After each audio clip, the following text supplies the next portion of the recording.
Welcome to the closing plenary of our 2023 Connect Plus Forum on CDFI Operations and Human Capital. I'm Cindy Lakshmanan, SVP of Development Services at OFN, and we hope you've enjoyed an inspiring and informative afternoon of learning and discussions.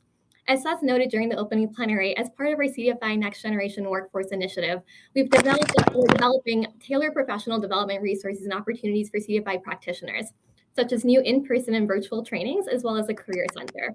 We'll also be producing over 30 toolkits over the next couple of years to share leading practices on a variety of topics. So I'm really excited to highlight our newest toolkit released today, which is also the topic of our closing plenary, Operationalizing Racial Equity, Inclusion, and Accessibility into Lending Practices. As we've thought about which toolkits to develop first, we've been very focused on meeting the needs of our members and working in partnership with all of you to develop our content. We held listening sessions and did a survey that many of you filled out as we launched our Next Gen initiative in the fall.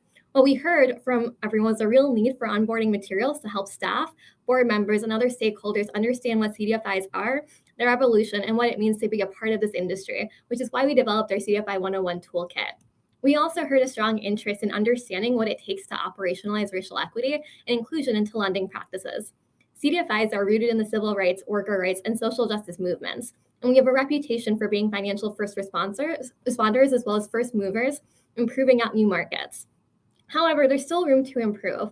For all the years we've worked to move capital to places where traditional markets won't go, the fight for economic and racial justice is far from over. We have to understand the ways in which the industry may unintentionally uphold systemic racism and interrogate our policies, practices, and products to ensure we're not recreating or perpetuating the barriers we're seeking to break down. Our new toolkit provides you with insights, tools, and suggestions to assist you in doing just that, to incorporate an explicit focus on racial equity, inclusion, and accessibility into your lending practices. It's member and peer reviewed, as the people who know this work best are the ones who do it every day. We want to ensure these toolkits reflect leading practices that are actionable, relevant, and can be adapted to the needs of your organization and community. To that end, the toolkit lifts up examples and tools from our member CDFIs and their leaders, 3 of which we're thrilled to have speaking at our closing plenary today. And with that, I'm going to turn it over to the moderator of the session, Eric Horvath, to kick off our closing plenary. Eric is based out of New York City and is the Director of Impact Investments at Common Future, a national nonprofit that powers community-driven solutions to advance racial and economic equity. He's also a good friend, and so I'm thrilled to welcome him here. All right. Hey, everybody. Thanks for joining us. End of the day, we're excited. We got about like 20, 25 minutes, so we're going to make it pretty energetic. We're excited. Bulbul has a big storm out in California, so she can't be on video, but she's going to bring a lot of her energy over the phone or over her voice. So I'm just going to hop right in we got Aisha, Bulbul, and Kirby, and direct this first question to Bulbul and really ask her, for PCV, what catalyzed your organization's journey to become an anti-racist CDFI? Thanks, Eric, and hopefully everyone can hear me. Apologies for crazy storm here in Silicon Valley right now. So coming into this role for me, it was about 3.5 years ago, knowing that CDFIs were really born as an industry out of the tail end of the civil rights legislation that Sindhu just pointed out really well, as a key component of the economic justice pillar of the civil rights agenda. I think for me, I was actually surprised in realizing and coming into an operating CDFI role that from passage of the legislation that sort of had the intent of racial justice in creating our industry to the governance of our industry at the Treasury and CDFI fund, the intentionality of the Black and brown wealth building as outcomes was really watered down. And so when I embarked on this listening tour and reaching out to mentors in the field like Donna Gambrell, Bill Bynum, and others, of where that disconnect happened, why, and how others were acting on really centering racial justice in their work while abiding by the rules and regs that govern our field, I think that's for us what really set us upon this journey towards what is it that we can do internally within the parameters we are governed by to make sure we are being the most impact first and anti-racist civil rights centered CDFI, working with our staff who at the time were also really interested in starting a DEI committee internally. How do we do both a parallel strategy of building an individual level curriculum that we can take our staff through, as well as policies, procedures, and the systems change and policy advocacy we need to do for our organization and at the field level. And I'll just say, I think, in embarking upon that journey, in the last 3 years, we've gone from serving 65% of our portfolio to entrepreneurs of color to about 75, 80% now, and 75 to 80% in low and moderate income communities to 98%. And so for us, that's a journey we are really committed to and going deeper and deeper into. Thanks, Bulbul. And I know, Aisha at NFF and Kirby at IFF, these are things that, your organizations work through as well. Before we move on to this second question about culture, is there anything you want to lift up from either NFF or IFF? Sure. Thanks, Eric.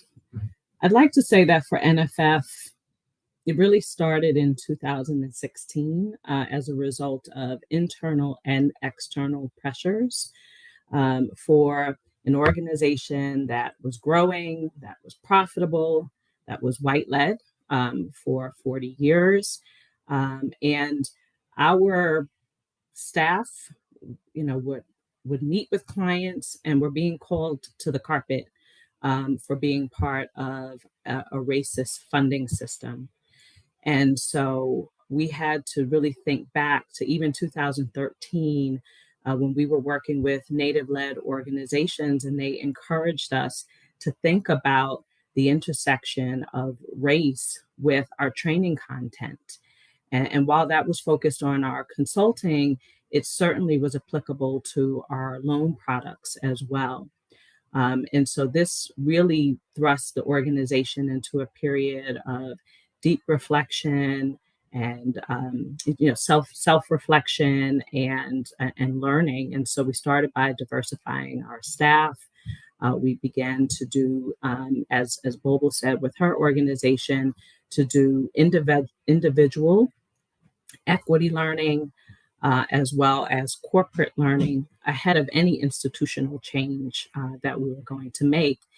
And that reflection, that learning resulted in us further embedding ourselves in our values. And we added a new value, which was called equity in action. And it's really important. I want to be able just to say a little bit about what this means, equity in action. It says, we believe that operating equitably and inclusively is crucial and fundamental to generating effective solutions. We work by challenging structural inequities and imbalances of power as we honor all individuals' contributions. We succeed when we purposefully contribute to advancing equity in our communities. And so this is really huge, right? To be able to put this forth as guiding principles for the organization, to put forth those kinds of public commitments, and to make sure that we walk in that action. So there were several other things that we don't have a lot of time for me to go into, but forming our Social Innovation and Equity Council, that's 9 members of the organization that give 10% of their time, to be able to support the staff and leadership in decisions that we make about our financing, about all of the activities that we undertake. These are all real key turning points. And every time that there's external factors like the pandemic, like the murders, of Breonna Taylor, George Floyd, and other Americans, it just forces us to continue to go deeper in our work. I'll just jump in really quickly to add. So this conversation, I think within the sector at least, I know Aisha and I were part of the early generation of the City Leaders Program with OFN back in 2013, 2014. And there was a robust discussion there where there was some action and agitation, I think, that was required. Subsequently, this conversation, I think, became more present in the CDFI community. But I want to acknowledge our push really did come from an internal staff person. We were in a large convening one day presenting the building blocks of our strategic plan back in 2016, 2017. And a staff member bravely raised their hand and said, this isn't going to work for me. And I don't think this works for our organization. And challenged our institution to embed racial equity as part of the strategic planning process. So for the folks that have participated and are listening, each voice is important in terms of pushing power and challenging institutions to lean into the space. So I just wanted to acknowledge that contribution that staff member made. Yeah, thank you, Kirby, and thank you to tie it in Aisha's point too. Aisha, I actually want to come back to, because when we did the prep call a couple days ago, we talked about culture. You really emphasized how culture is a big part of this, and just want to ask, you know, the publication that Sindhu lifted up highlights racial equity, inclusion, and accessibility, and we just want to hear a bit more about how this journey has changed your organization's culture. And then Bobal and Kirby, please feel free to jump in afterwards to comment on that piece. Yeah, thank you, Eric. It's changed our culture significantly, right? Our culture, our decision making, our priorities, how we relate to one another is anchored in our values, right? And so that links back to what I said already about adding that equity in action value. And then we created the Social Innovation and Equity Council. But we said that's not enough, right? We want our culture to be reflective of our beliefs, what we believe in terms of racial equity and inclusion. And so then the SIEC developed our social justice onboarding. And every single staff member has to complete this personal equity journey, which can then be reflected on and discussed in group sessions with affinity groups. We formed those ERGs, those employee resource groups, to build better connection and belonging. We formed equity and action forums to give all staff common language and understanding of equity and justice. We did asset framing training, which changed our approach to language, how we talk about our clients, and therefore then how we're able to work with them and design solutions that really push and propel communities forward. We also really dramatically changed our hiring practices. And so this is key. You start getting to people, the essence of culture. And we made them more equitable, intentionally reaching out to diverse candidates, making our job descriptions competency-based and prioritizing lived experience over academic pedigree, publishing salary ranges with jobs, right? Just standardizing the hiring process in a way that we could minimize bias.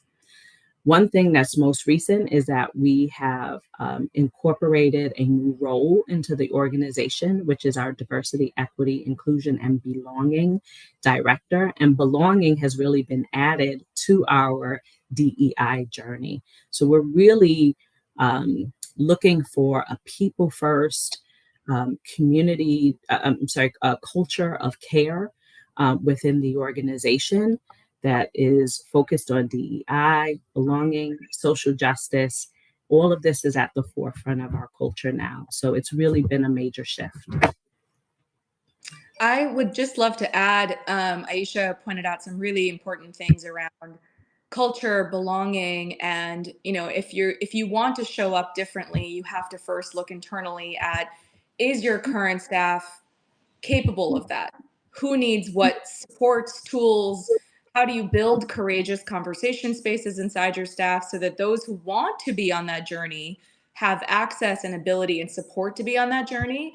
And those who don't want to go deeper on that journey self-select out. And, I think it's important for us to also talk about that, because that is a reality.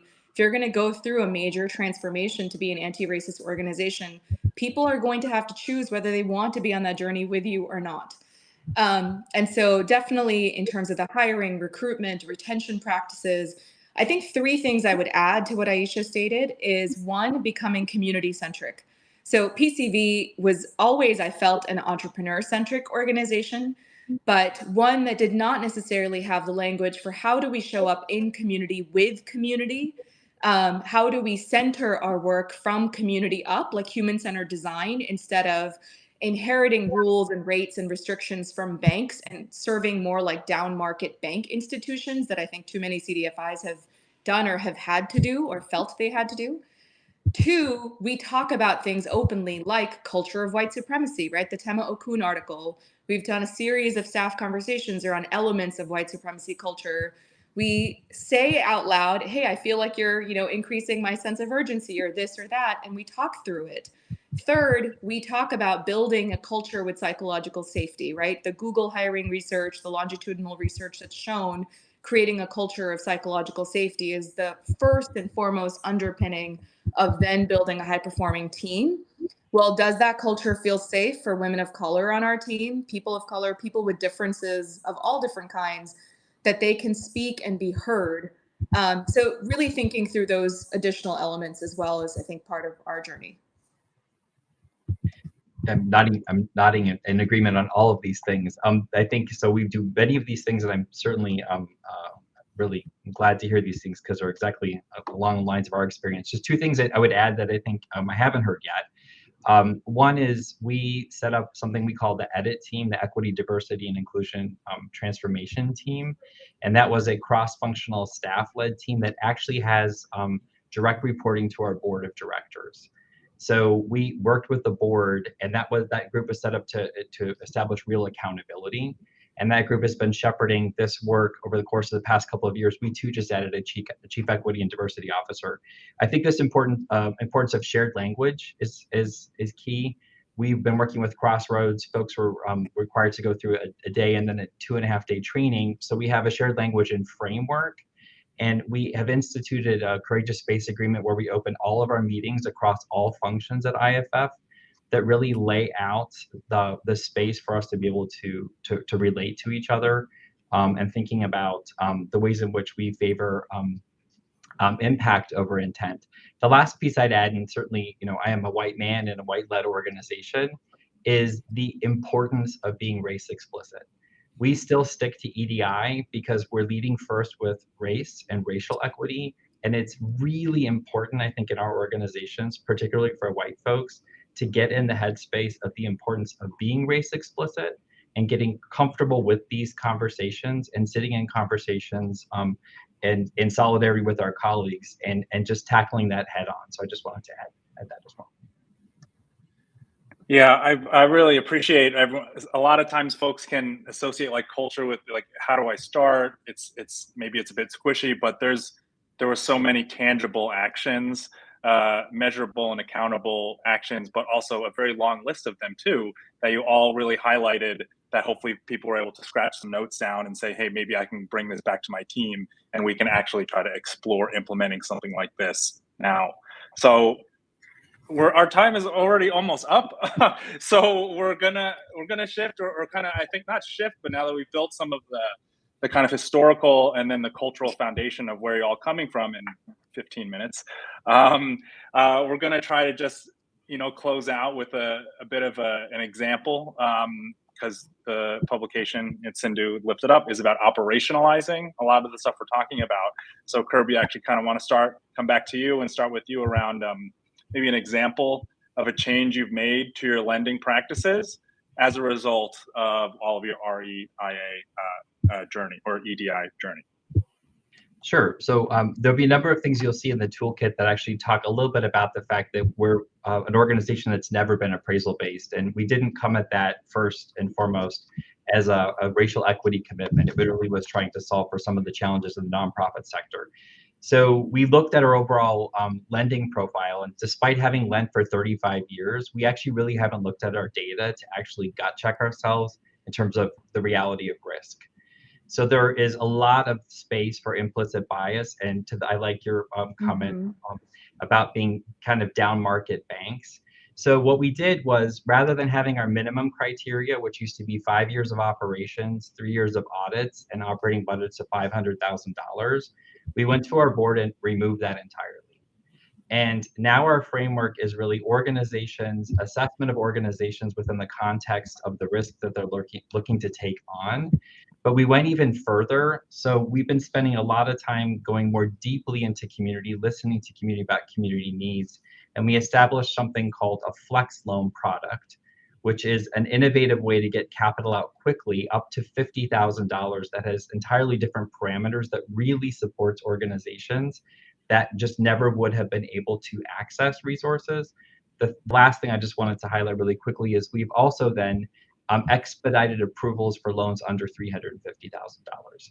So we now are looking at the data, collecting that data to sort of see how that moves the needle. And another thing I just would offer is our board is challenging us to say, that's great that you are thinking about changing these policies and approaches, but so what, right? So this idea of accountability really around measurement and coming back to talk to our board about if that has or hasn't moved the needle, and then how does that inform further changes is something that's definitely top of mind. But I want to make sure my fellow panelists have a chance to highlight what they've done as well.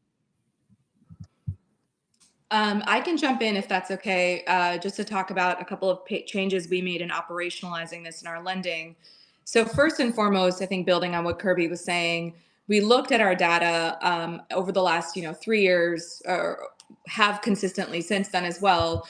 One, we saw that entrepreneurs of color tend to underreport their personal assets, whether that is they have suspicion that if a loan goes south, they will be seized, or because they do not perceive them as having enough worth to report. Possibly both, right? Hypothesis. So why are we asking about personal assets if we're not a collateral-based lender?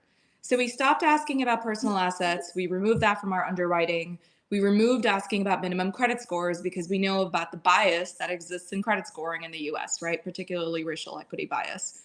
So thinking through, if we can take that down, how do we redesign impact underwriting, right? As an impact investing CDFI, to be from the ground up, what is the minimum viable product we need for this underwriting to get to come from a place of yes? That's our first value at PCV.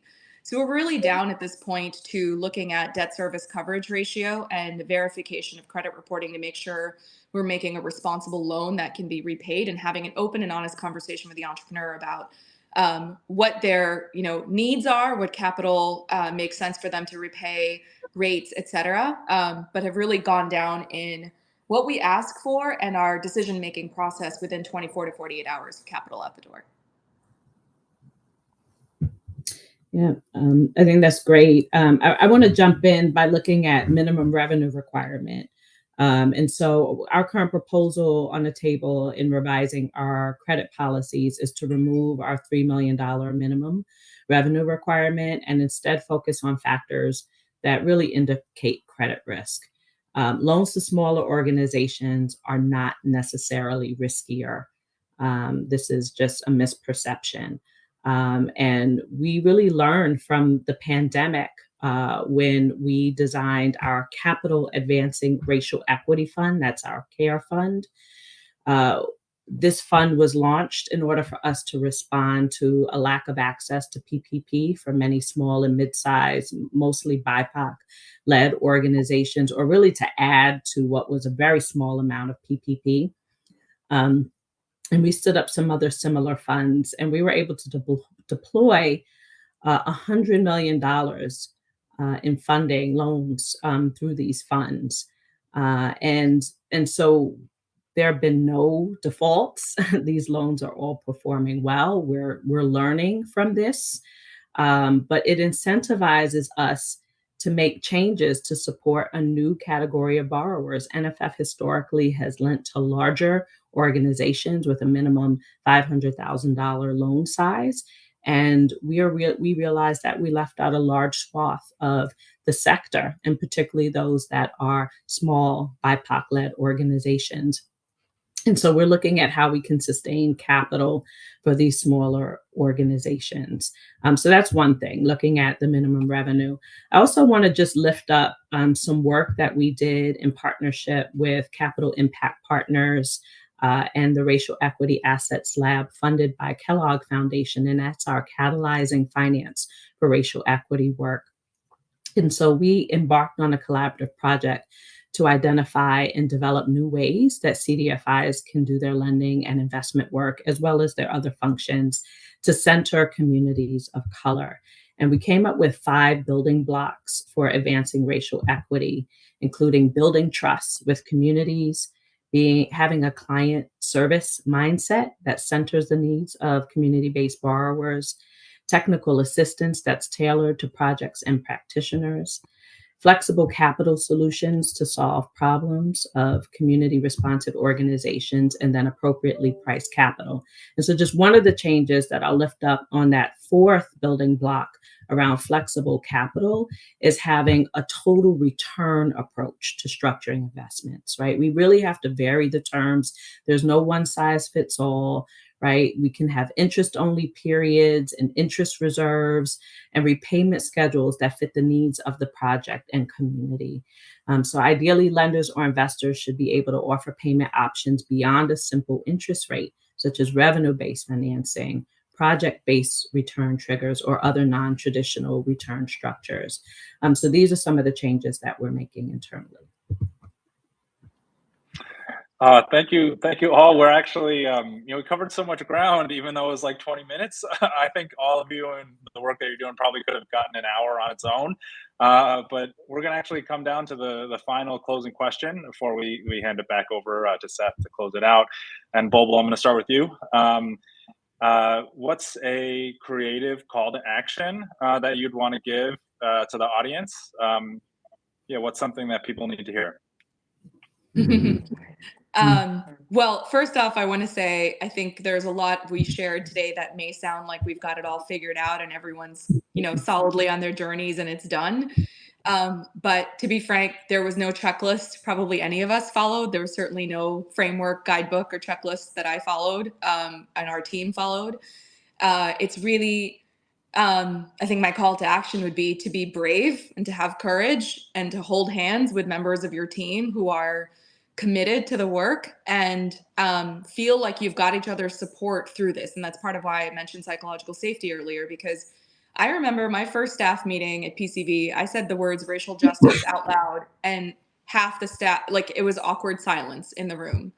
And I was like, I'm at a CDFI. Am I getting awkward silence right now? 3 years later, or even 2.5 years later, I have zero doubt that every single member of my team now is here for racial justice. However they show up, wherever they are in their journey, I have no doubt about that.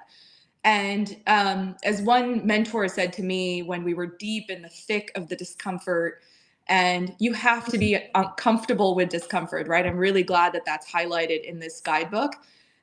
Because we grow through discomfort, right, as individuals. And the analogy that the mentor shared with me that I would leave you all with is to remember that a caterpillar first has to become total goo in a pod for a period of time to then be reborn into a butterfly. And to be okay being that goo for a while, knowing that you're going to come out better on the other side. And your clothes and other things might not fit you, but you're going to be a new and better person. And to hold space for each other, to be uncomfortable through it, because that's really where you're going to grow and innovate and be strongly committed to each other on the other side. Thank you, Bobo. Kirby or Aisha? Sure, I'll jump in. I'll just encourage everyone to move beyond representative diversity. That's your outputs, right? I think that there are many CDFIs that have great deployment rates to communities of color, but they still have policies, practices, and processes that are rooted in the world of traditional finance. And so there are a lot of worthy organizations and businesses that are still not getting credit. So I encourage you to go deeper. And sometimes that means do the internal work first, that introspective reflection and learning, own your part in the perpetuation of the systemic racist practices in credit and finance, even though it's unintentional. Like some of you are just like saying, no, not my organization, but really do that deep work. And you can see how much of what we're doing is still really rooted in traditional finance. And we need to be innovative. We need to think outside the box. We need to be present in communities and following the lead of communities, and then bringing our funders to follow along us. Mm-hmm. The last piece I just add, we have quotes in our offices, and one's from Arthur Ashe that says, start where you are, use what you have, and do what you can. And I think I would just say, and then rinse and repeat. And so hopefully the inspiration for folks listening today, whether you're a board member, an intern, whatever role you have in an organization, you're a leader, that it is a journey that we're still on. And to this point, we certainly don't have it figured out, but it's continuing to, in the places where we sit, continue to follow up with the questions: who's harmed, who benefits, How are we accountable? And how are we moving this forward? And when that starts to happen at every level of an organization, because every single part of an organization can contribute to this. So we just keep saying in those moments from wherever we sit, continue asking the questions from our whatever seat folks are in to continue to move this work forward. Because someone is harmed and someone does benefit from every single decision that's made. And we need to set the table for those conversations wherever we sit. So we certainly don't have it figured out, but we want to be champions both across the sector and certainly with our partners and friends about moving this important work forward. Aisha, Bulbul, and Kirby, thanks so much. I think that these online platforms should have like an applause mechanism so you can hear the clapping, because now it's just kind of silent, but I'm sure people are clapping at home. Thanks for giving us your time. We're excited to hear about all your work. Seth, over to you.